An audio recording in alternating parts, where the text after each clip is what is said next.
Look, man. We have fun here. Yeah, look.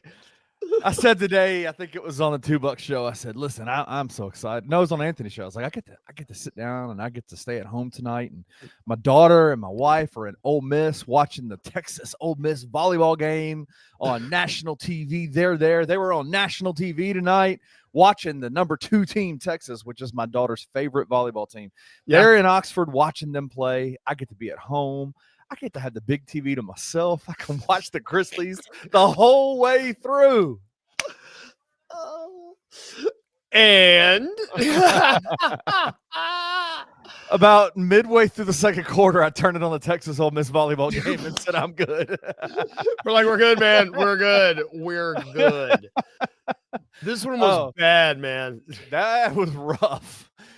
Oh man! Hey, quick little. If you didn't watch the game and you're watching this later, watching this right now, whatever, don't go back and rewatch this. Miami Heat dominated the entire way through, 146 to 114 against the Memphis Grizzlies in Memphis. The whole way. The whole way. Bad.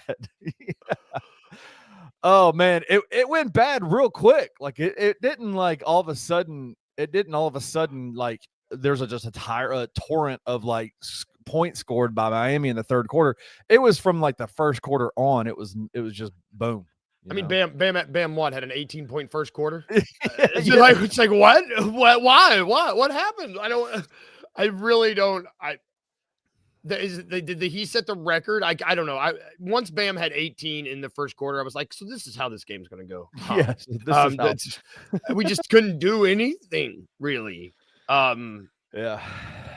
I don't know, man. I'm glad you got to watch the team. Hey, shout out to everybody that's in the comment section. Yeah. I don't even know. It's tough. Like we kind of had a little game plan of what we wanted to talk about, but just as the Grizzlies game plan went out the window, like now we're kind of sitting here going, I don't really know, right? Like I don't really know what to say other than, I mean, let me ask you this. Is this game indicative of something to you, or is this just, hey man, this is one of 82 and sometimes you have these kind of games and you move on? I'm going to can you ask me that again tomorrow? The fact that this is the first night of a back-to-back makes me want to kind of lean on the side. I mean, be not cautious, but give them the benefit of the doubt, give these guys the benefit of the doubt and be like, hey, first night of a back-to-back, first back-to-back of the season. Maybe this is just, I get it. Bam had 18 in the first quarter. Maybe you're like, okay, cool. Today ain't our day. Yeah, no doubt. But I would like to see you just kind of not roll over and take it to a degree. And so I hope that that's not indicative of something, like that worries me more so than the basketball parts of it, if that makes any sense. Yeah, this is true. That spanking was so bad, even my ass is hurting.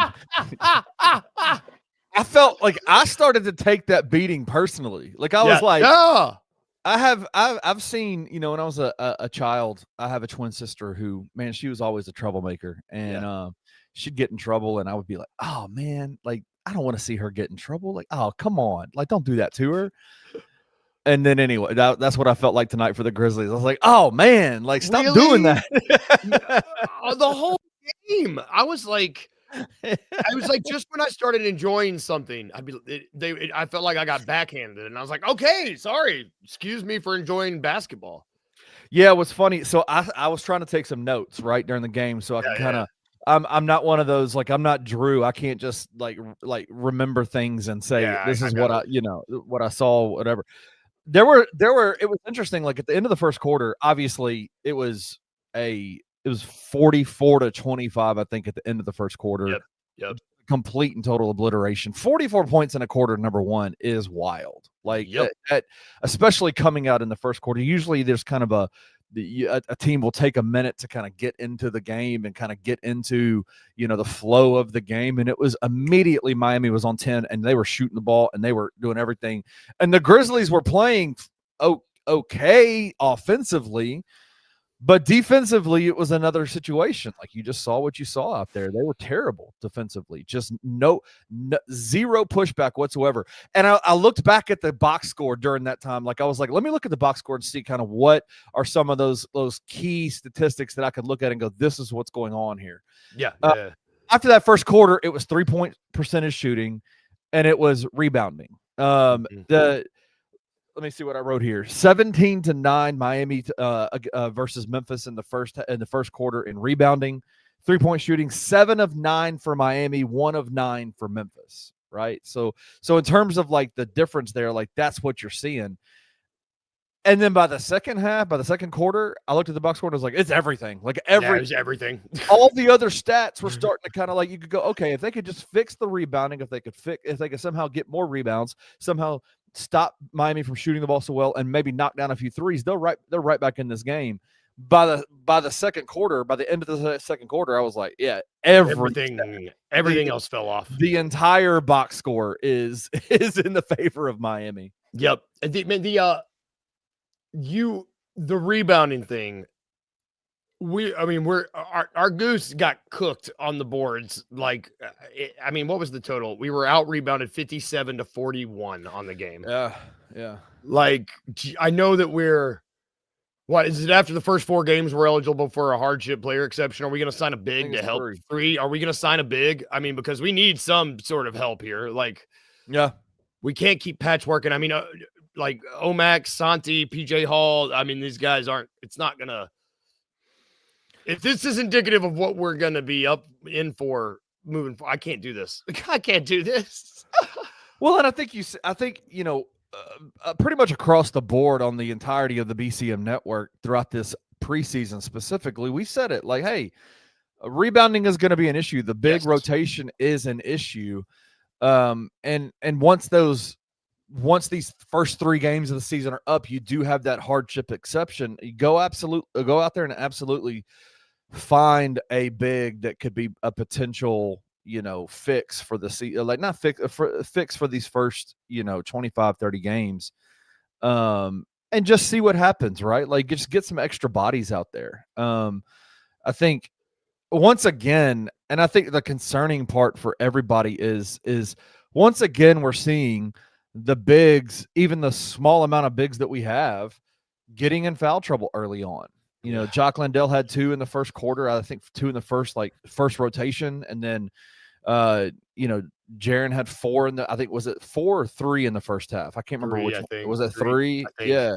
And they're all silly, goofy fouls, right? Like silly stuff. And he's too, you say he's just been in the league too long, for the silly fouls to still be happening. That's what gets so frustrating. That's what's frustrating. It's like you want to bash your head against the wall because you're like, we've been dealing with this, man. We've been dealing with this. This needs to tighten up.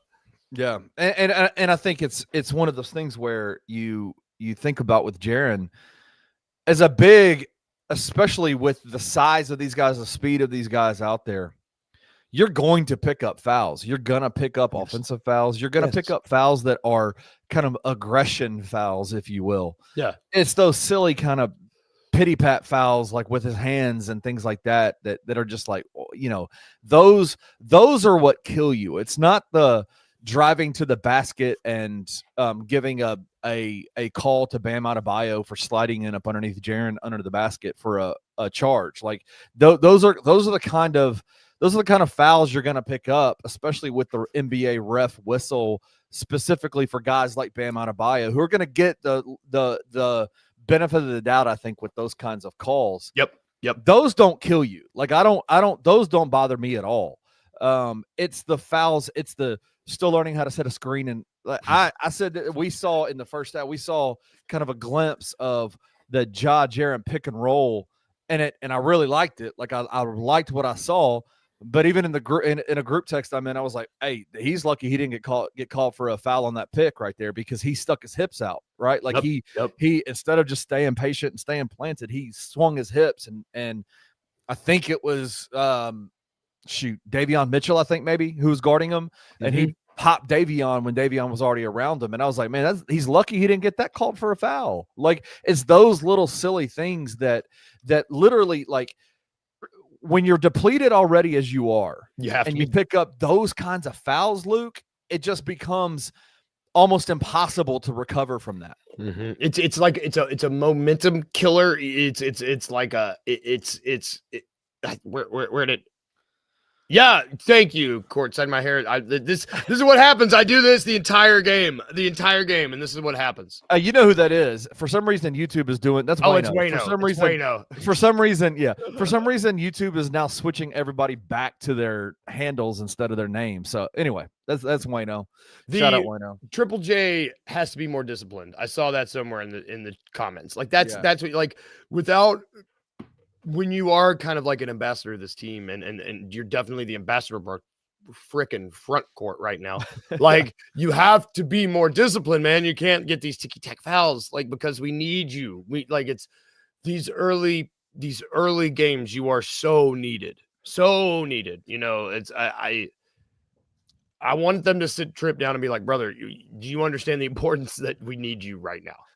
Well, I mean, you have to think that Tomas Isolo did, right? Yes, like yes. he I mean, there's just, it has to translate onto the court, right? It has to translate. You saw him yesterday or 2 days ago after the New Orleans game. Isolo talked about the communication with Jaren about, you know, him being so needed out there. He was saying that to the media. You very rarely heard our previous coach say things like that, where it was almost like he was coaching through the media. But you have to know that those are conversations that are being had in probably much stronger language in the locker room, right? You have to think that that's probably what's going on. Like, hey man, get your stuff together, bro. Like, we need you out there too badly. Like, you having to sit out because of foul trouble and coming out before your rotation is done is like absurd. I think they pulled him with 8 minutes, with 4 minutes gone in the first quarter, right? Like, he got 2 fouls in the first 4 minutes. Yep. And that's just, when you're watching the game with someone, like I was watching with Kyla, my partner, and when someone who doesn't really follow basketball, when they're like, isn't it? She was like, it's a little early for him to be coming out, isn't it? I was like, yeah, it is. It is. It's like, it's so, if everybody's, the casual viewer knows that it's like, come on, man, like, it's too early. Yeah, you're wasting, because then you got to substitute some of these other guys in. Yeah, some of these other guys come in, and it's like, and I could be wrong. We got to remember, a lot of these guys that are in our big rotation right now, they're on these two ways, like PJ Hall and Omax. We got to be sparing with these guys. They can only play 50 games, 60 games. Yeah, like, and when you're putting the onus on those guys to be impactful for a game, it's like, it's man, not fair. Like, it's not fair. They're not ready for that. Like, and as much as I love Omax's energy, like, when you play against legit teams, like, New Orleans is a chaotic team, as what, like, kind of like what the Grizzlies are. The Grizzlies are chaos, but I hope that with Isolo's coaching and just with Jaren and Ja being who they are, that chaos can be turned into a weapon instead of just chaos for chaos's sake. Yes. New Orleans is still in that place where they're just chaos for chaos's sake, right? Yep. Omax thrives in those kinds of situations, like chaotic, right? Like, it is just hair on fire, like all this kind of stuff. Didn't you play against a team that's coached by Eric Spoelstra? Yep. Yep. That's a good point. You know, like, yep. I mean, it's crazy. Like, you've got to, and that's where I've said this for even about a week now, I think, on our network. We've been talking about, like, with all the injuries and with all these different things that we have coming into the season, which is just kind of is a broken record at this point. Like, we all have injury. Like, the Grizzlies always have injuries. Yep. Like, who are we going to go get? Like, what are we going to do here? What are we going to do? And I'm like, man, if this is John Jaren's team, you got to put every bit of it's on them, right? Like, let it be on them. And they have to step up and take on that mantle. And I'll be frank with you, bro, I was not impressed with Jaren and Ja tonight at all. Nope. Like, I was not impressed with the lack of pushback I saw from our two superstars. They disappeared. They disappeared. Jaren got into foul trouble and just kind of had to like play timid, and then Ja completely checked out. I think post second quarter, on his second rotation in the second quarter, the rest of the game, all he shot were threes. Yep. And if you want to find Ja Morant, if you want to kind of, okay, what does checked out Ja Morant look like? It's how many threes is he shooting? Because if he's shooting a bunch of threes, he's checked out. And that's all he shot. And to me, I don't like to see that. I don't want to see our guys, our main two guys, who this is their team. They're on the banner outside the freaking Forum right now. It's on them, Luke. It's on them. Like, and if those two aren't going to stand up and go, yo, these dudes just punked us out in this first quarter. Now we're gonna fight back. We might lose, but we're gonna fight. I didn't see that fight, and that's a problem. I didn't like that. Nope. When I say a problem, I don't mean it's a problem like, oh, now we got to start having some hard conversations. That's not what I'm saying. I hear that we got to start having some hard conversations about John Terrence. Stop it. But that lack of pushback is not cool to me. I don't like it. I don't like to see that out of our guys. No, I mean, there were so many, and you could see it. You could see it progressing. You could see it deteriorating, as to say, with Ja, where it's like, I noticed him go stand in the bottom corner for just standing there waiting for a three, just standing there. Checked. It's like, and when I first saw that, I was like, and it's like, here, this is, if he's not, no movement away from the ball, he's literally just standing there. It's like, that's, and then it's like you said, rest of the game, three, and it's, I didn't like it, man. I don't like to see that from Ja Morant. Like, no, I need.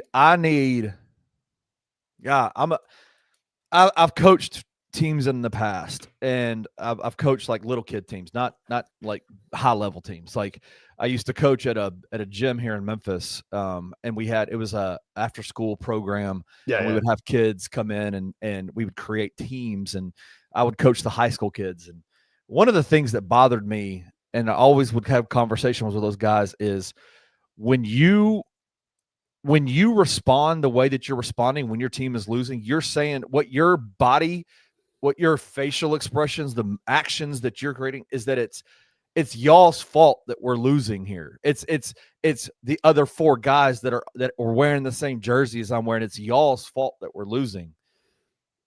And Ja Morant, I see a lot of that in him, and I don't like that. You are a professional 25, 26-year-old dude who you are the guy, right? Yeah. Signature shoe, Nike player, Nike athlete. You're the guy. When you check out like that, what I see, what I'm hearing, what it comes across the screen to me when I see that is, I can't work with you guys. I can't play with you. Like, it's your fault that we're losing this game. And thanks a lot. Thanks a lot, guys. You know? Yeah. And in the second quarter, I saw that, and I did not like that. I did not like that at all. Well, and you hope, it's like you said, you hope you just hope with what Ja has been through the past couple seasons that stuff is kind of gone. I mean, that's what I hope, because that's not, no one's going to win like that. No, I mean, no, if that's what the head of the ship, the captain of the ship, if that's what he's projecting, nobody is going to, it trickles down.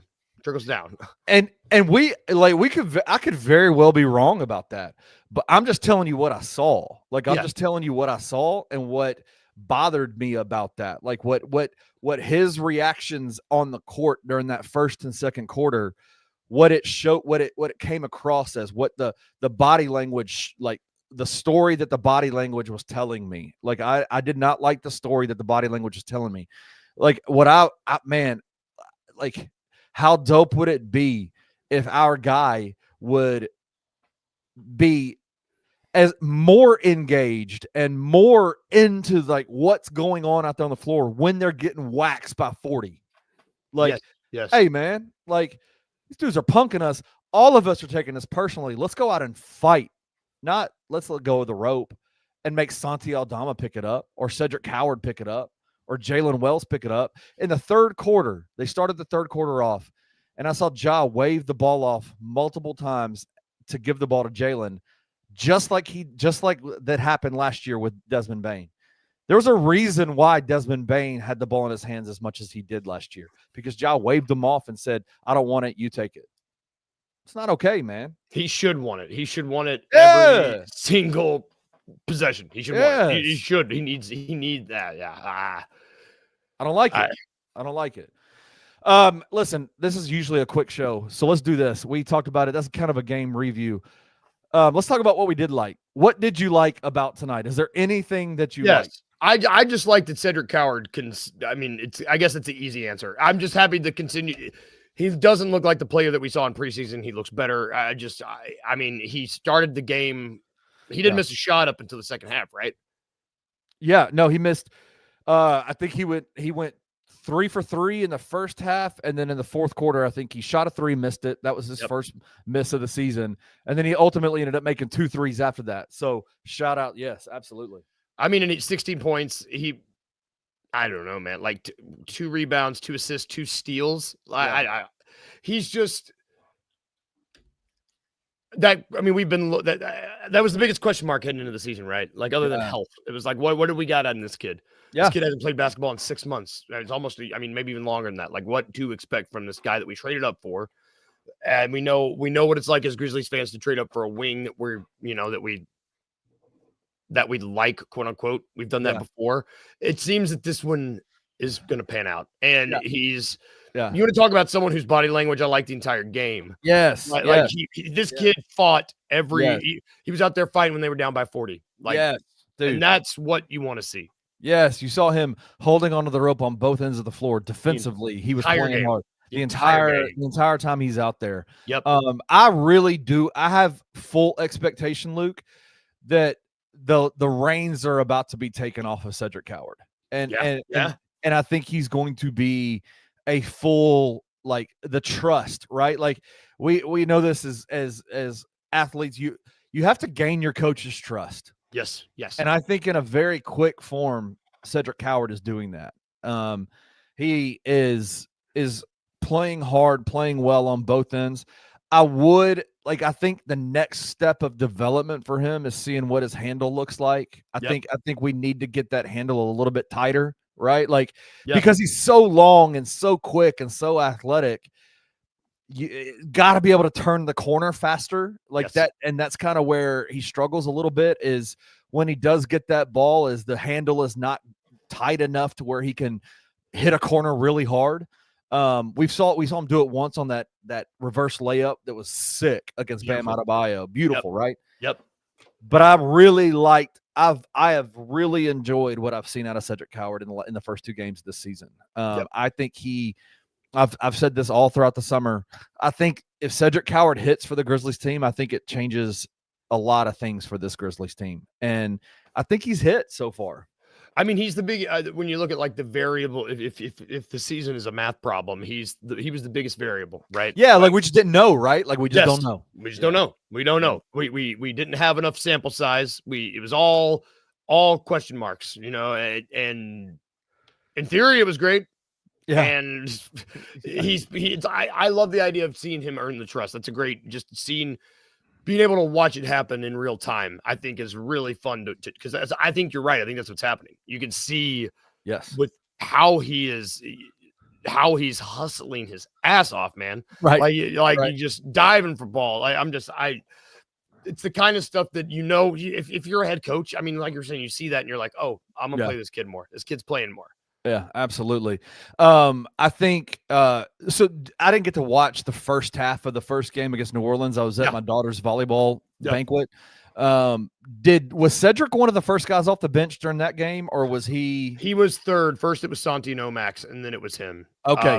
Well, he was the second, or he was the first sub in for the Grizzlies in this game, right? I think it was him and Santi came in at the same time in this game. I like that. I like seeing Cedric getting run that quickly off the bench. I think it's important. He got in pretty soon in the New Orleans game, and then they got him involved really soon as well. I think it was with like 4 minutes left in the first quarter. They like ran a play for him. He goes toward the baskets, gets fouled on it, and it was like beautiful.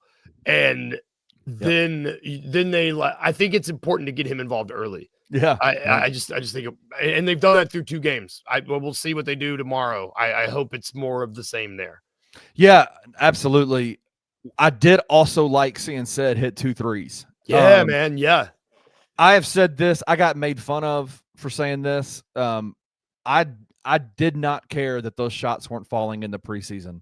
I thought they looked good. I thought they came in rhythm. I thought they came in a flow of the offense. I agree with you. And I thought they were good shots. And they looked good. They just didn't go in. Yep. And to be honest with you, I was like, listen, he's not making them right now, but he also hasn't played ball in 17 months, right? Like, let the dude get in.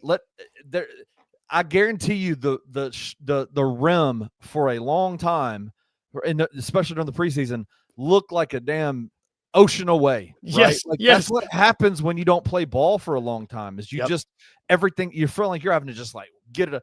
But the shot looked clean. It looked good. I liked his form. I liked how he shot the ball. I liked the rhythm in which he shot it. And I was like, it's gonna fall. And it was good to see him at 2 tonight. If everything else looked as good as it did in preseason, it just wasn't going in the basket. I'm like you. I'm like, I'm cool. I'm cool. Yeah. Everything else looked great. Yeah. Everything else. And I'm with you. Like, I think he missed the first. Did he miss the first 3 he took, or did he make what? Yeah, no, so the first 3 he took was the first shot he missed in the entire season. So he was 7 for 7 or 8 for 8, and then he missed a 3 and then made 2 threes after that. So, but even then, I like that 3 that he missed. I was like, you know what? Top of the key. In good. I mean, it was a good shot. Good shot. Yeah. Good shot. I agree with you. I really liked what I saw out of Cedric Howard tonight. I'll say this, and this is just for Wayno. I like that Santi had a good comeback game, right? Like, I liked that he had a good bounce back game. He, played, from what I understand, he played pretty tough. He played pretty bad in the first half of the first, probably 3 quarters of the first game against New Orleans. Yeah. And then when all those dudes, when Jaren and Jock and all those guys fouled out, Santi came in, had 2 blocks against Zion, a couple of rebounds, didn't score anything, I don't think, but played well, played good defense. Today he had a good bounce back game. Still Olay on offense or on defense, still can't defend he couldn't defend you, Luke, out there. No, and there was a play tonight where I was like, oh yeah, I could have gotten past him. I like I was like, oh yeah, I got him. It was the Norman Powell dunk in That's what it was. It was the Norman Powell dunk in the lane that I was like, bro, I could have gotten that dunk in the lane anyway. Yep. Yeah, no, I like the bounce back. 13 points, 6 for 9 from the floor, 1 for 2 from the 3-point line, 8 rebounds, 20 minutes played. Listen, was he our leading rebounder? He was, and that's devastating. Good Lord. Wayno said fool's gold, mate. I understand that. Was that a good accent? Fool's gold, mate. I thought you said mate really well. I kind of paused. I can't. Gold. Mate. Fool's gold, mate. Mate. Fool's gold, mate. I agree. Like, listen, what's your expectation of Santi Aldama? Is your expectation for him to be this Santi every single game? Then of course you're going to have frustrations, right? But if your game is, hey man, just see what you can do out there. Let's go play. Let's go have some fun. See if you can hit. Because when he does get on a heater, he's pretty awesome out there. When he heats up, there's nothing quite like. Mainly because you know how mad Wayno is going to get. There's nothing quite like a Santi Aldama heater because you know Wayno is just going to get furious. Oh, I love it. I love it. You know he's going to get pissed. Man, I don't get on my WhatsApp app ever until Santi has a heater, and then I'm texting. Like, hey, Wayno. Yeah. That's literally what WhatsApp's for. Let me ask you this. Oh, this is Meek. King Meek says this.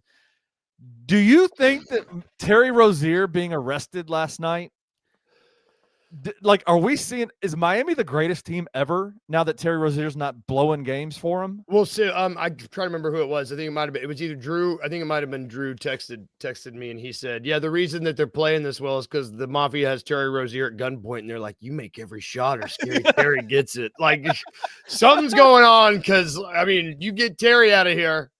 Like, for real. And I speculated this morning. I was like, I just can't imagine the mindset of this team seeing their guy arrested at the hotel. What can that be? Turns out they didn't matter. Didn't matter. It turns out they didn't have Terry Rozier throwing balls into the stands and taking himself out of the games and throwing the balls off his feet. Maybe just maybe Miami's the greatest team that ever has existed now that they have Terry Rozier off the team and behind bars. Like, shout out.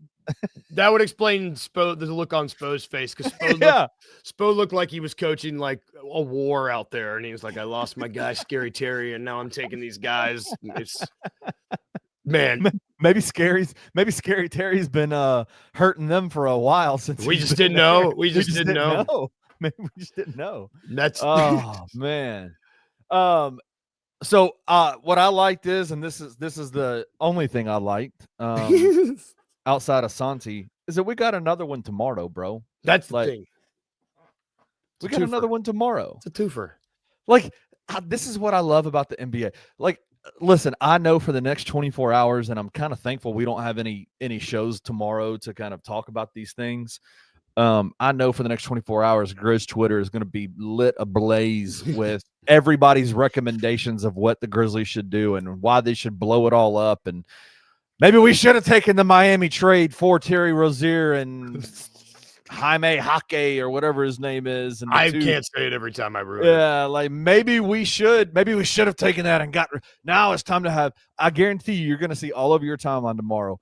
You got to have these conversations. Let's start having some conversations. Now, bro, we got a game tonight at 6:30 against Indiana in Memphis. Like, it's we turn the page and we move on. Yes. Right? Yes. And it looks like Isolo, once this game got out of hand in the third, he was like, I'm going to give these young guys some run. It's like he moved on to tomorrow. Once he saw that his stars were checked out and not going to show up to work for him, he also was like, cool, guys, I'm going to let Gigi play a lot and just let this young guys play. I'll say is this. Ja Morant better be available tomorrow because he only played 22 minutes. And for maybe 12 of those 22, the man was doing nothing. So he played for 10 minutes tops tonight. So he better be available. So should Jaren. So should KCP. They should all be available tomorrow because they didn't give a shit tonight. I agree with you. That oh man, I might be frustrated if they show up on that injury report as out tomorrow. Bro, you better be playing tomorrow. You better be playing tomorrow because y'all didn't give us nothing tonight. Like nothing. So yeah, got a game tomorrow, 6:30 against Indiana. That's what I like. I like that the game. I like that we move on quickly, right? Yes, like that we move on quickly from this. All right, let's go. We got a lot. I'm sure we got a lot for this, but what didn't you like?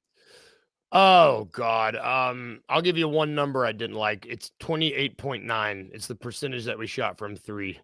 Terrible. You got to be better than that. You just have to be.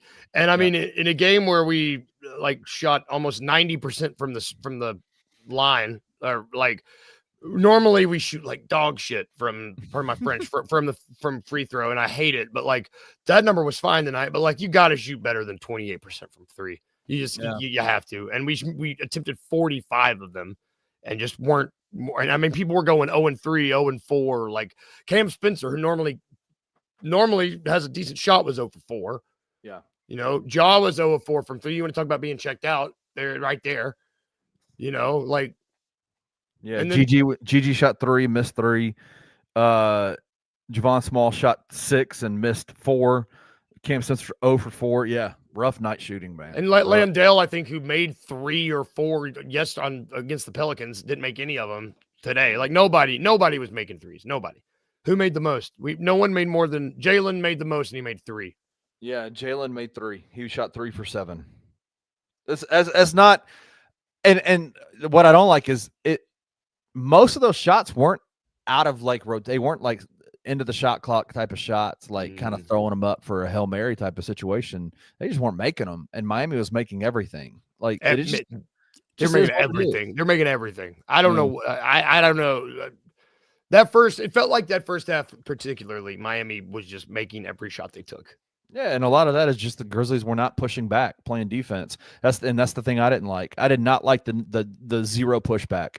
I did not like that Miami came out in that first quarter, and when they pushed, Memphis didn't push back. Like, I don't like that. I think that is the one thing, if you are a professional basketball player, is you can't control a lot. But one of the things that you can control is your effort and your fight and Yes. your desire to push back. And I did not like that it felt like the Grizzlies just rolled over and said, Cool. do whatever you want, bro. Like, we're taking it, right? Like, I did not like that at all. That is the biggest thing I didn't like. All the other shit doesn't matter to me. Like, all the other stuff doesn't matter. It's the fight that I'm like, what is that? Like, that's weird. Yeah. And Like, it's really out of character, right? Like that where's the pride? Like, where's the pride to push back? You lose a game, you get blown out. Folks get blown out. But to literally just roll over in the first quarter and say, yeah, bro, this is over. I hated that so much. To be like, oh man, 40 and a quarter. Woo, what are we gonna do? Yeah. And it just, I don't know. I don't know. The fact that it was so early, I like that you mentioned well, I don't like it. I don't like that it happened so early, because I feel like normally that's the kind of behavior you see after a halftime. After you try a little bit, you come out of half, you make adjustments, you make an effort in the third, and you're like, cool, it's not our night. Maybe we should. But they were acting like that at the end of the first. Yeah. And it's like you still got 12 minutes of basketball before you got like you can. The time to make adjustments is right now, and I don't think this is a Coach Isolo thing. I just think that the players on the court did not look like they cared really, which is weird. I do not like that at all. I did see some people in the comment section saying, the rotations were weird and all this. I didn't think they were weird at all. I thought there was not a single time where I was like, that's odd. I don't like that I see that out there. When you're down by 40 points in the second quarter, when the opposing team, where is this stat? I had it up here. When the opposing team goes on a 45-13 run from the middle of the first quarter to the end of the second quarter, 45-13 run, the coach is sitting there going, I gotta just who's gonna play tonight? Who's gonna come out here and show me and give me effort? Who's gonna play? And you know what? The people that did play, that's who closed the game out. Like, that's the Omax, the Sed, the PJ Hall, like those guys. The guys on two ways. Yeah. I did not obviously, and this is gonna be an obvious, rebounding continues to be a problem. And turnovers continue to be a problem. Yeah. Stop us if you've heard this before. Well, let me just say this, and I'll repeat this all over again. Rebounding continues to be a problem. Turnovers continue to be a problem. Who are our two superstars on this team? Jaren Jackson Jr., a big, and Ja Morant, who has the ball in his hands. Those two guys need to step up and figure this thing out. Like, yes, rebounding is going to be a problem. Yes, it's going to be an issue until Zach Edey gets back. Yes, in 3 games you have a hardship exception. But guess what? Hakeem Olajuwon ain't walking through that door. Ben Wallace ain't walking through that door, bro. Bismack Biyombo's already on a roster. He ain't walking through that door. ain't walking through that door. Like, who do they think is walking through that door to fix this problem? Jaren Jackson Jr. and Ja Morant need to step up and fix these issues. Stop turning the ball over. Rebound harder. You're getting punked on the board, on the glass. Do it. Like, fix it. Maybe we don't try to block every shot. Maybe we turn around and block a dude out and get a rebound. Like, maybe that's what we do. That I didn't like that. But again, the issues that I didn't like are issues that our two superstars can fix. Mm-hmm. They need to fix them, bro. They need to fix them. It's on them to fix them.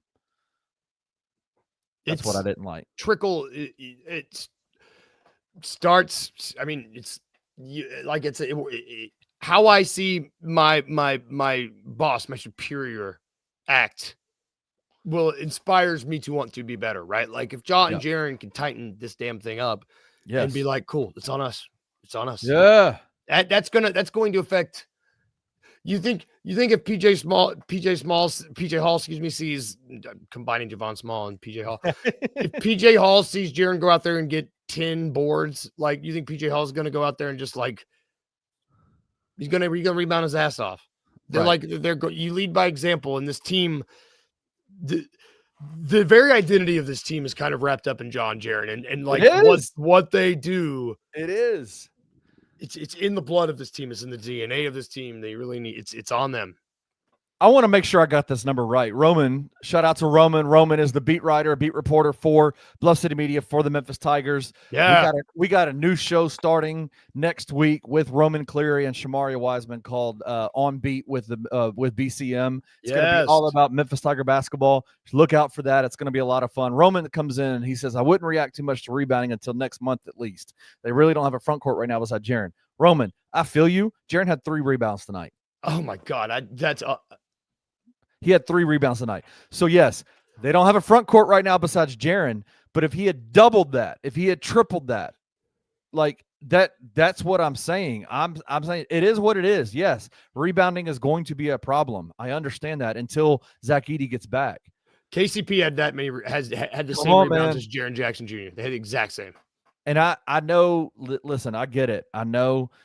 The narrative around Jaren is that he's not a great rebounder, and I know that there's a lot of folks that say this all the time, but it is a weakness right now. It is literally what breaks the back of this Grizzlies team right now in this season.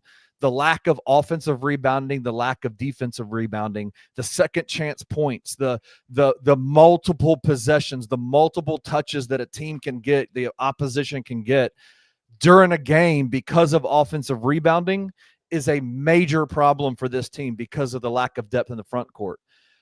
If that's the case, Jaren, I need more than 3 in a game. Yep. I mean, God, I didn't realize 3 is not a lot. 3 is not a lot. Oh, man. Yeah. And I agree with Wayno. I wrote this down. It's a team weakness. The guards are not even fighting for the extra possessions. 100%. It needs, for right now, it needs to be all 5 of y'all dudes get in there and rebound the ball. Like everybody needs to. Everybody needs to rebound. Instead of leaking out and kind of whatever, everybody fight for the rebounds.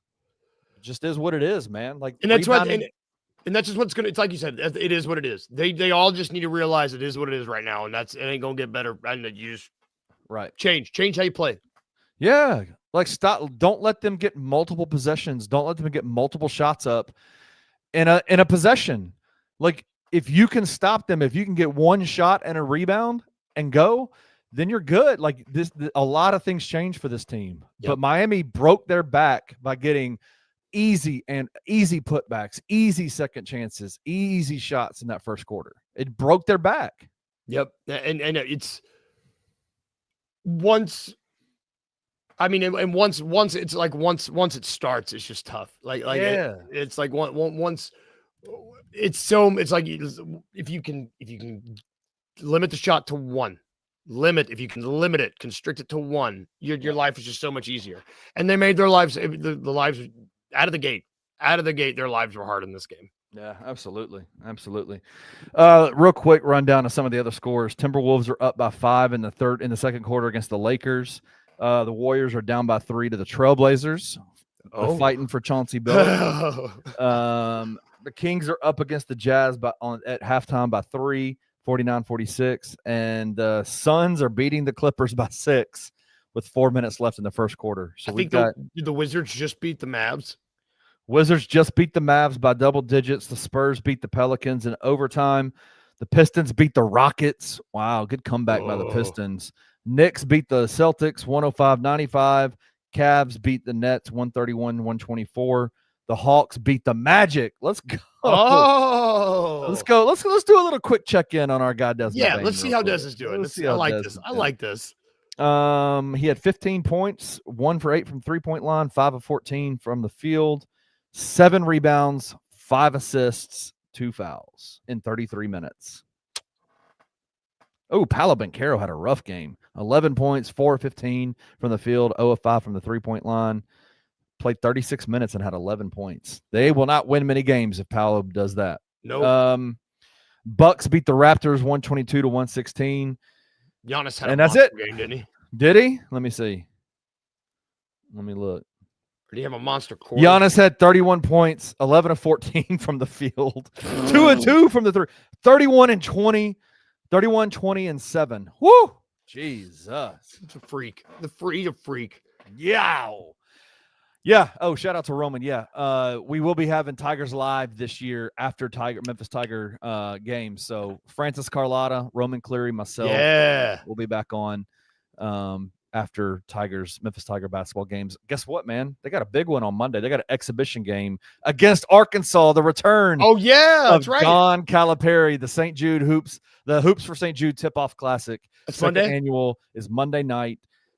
Arkansas will be coming into town, the return of John Calipari, and a celebration of the 2008, 2009, and beyond, like all that John Calipari era. All those players are coming back. They're going to celebrate them on the court. It's going to be a lot of fun.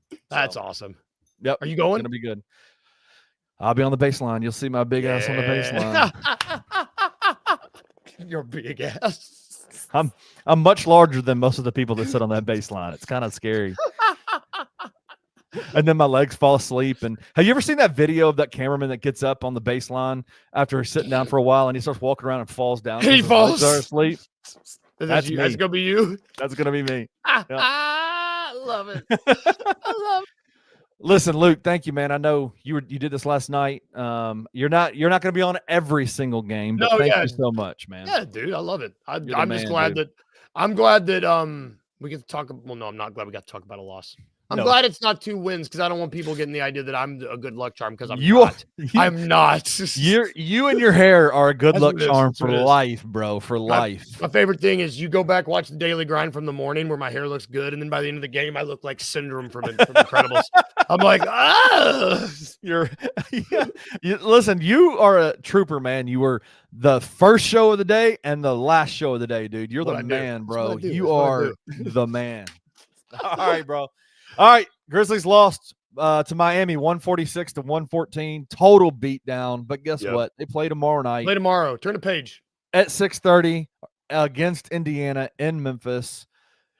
So hope they bounce back. Hope they have a better game. Shout out to you, Luke. Shout out to everybody in the comment section. Go like, subscribe, hit the notification bell.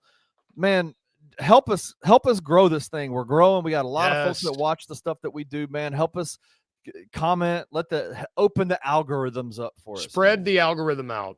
Yes. I don't know if that's how algorithms work. It is now. It is now. All right, brother. We'll see y'all later. Everybody, y'all have a great night, and we'll see you back here tomorrow night. Woo.